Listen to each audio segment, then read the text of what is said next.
Ito yung ulam na hindi mo kayang pigilan na maparami ang iyong kain, kaya naman magsaing ng madami dahil taob ang kaldero kapag ganito ang ating ulam. Binagoong ang tilapia o ginataang tilapia sa bagoong. Ayan, una po muna ay igigisa natin yung ating mga aromatics. Inuna ko po syempre yung luya para po mas lumasa.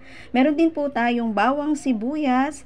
Ayan, at pag okay na po ay maglalagay din po tayo ng kamatis. Ayan, 2 kamatis po yung inilagay ko diyan.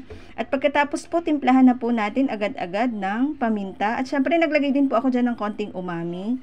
Ayan, halu-haluin lamang po at pisa-pisain po natin yung ating kamatis para lumabas po yung kanyang katas. At pagkatapos ay ilalagay ko na po syempre yung ating bagoong alamang. Yung pong bagoong alamang ay depende po sa inyo kasi po itong nilagay ko is luto na po yan.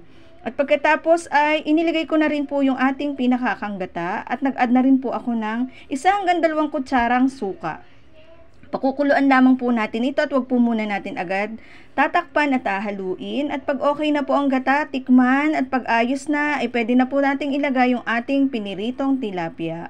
Pinirito ko po para hindi po siya madurog at pagkatapos isabay ko rin po inilagay yung siling panigang at yung pechay.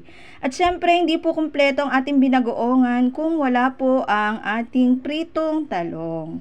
Ayan, para po sa panghuling gulay, inilagay ko na po siya at then simmer lang po ng ilang minuto at ready to serve na po ito. Napakabango po talaga at talaga naman pong mapaparami ang kain mo kapag ganito. Sana nagustuhan niyo po ito. Salamat sa panonood.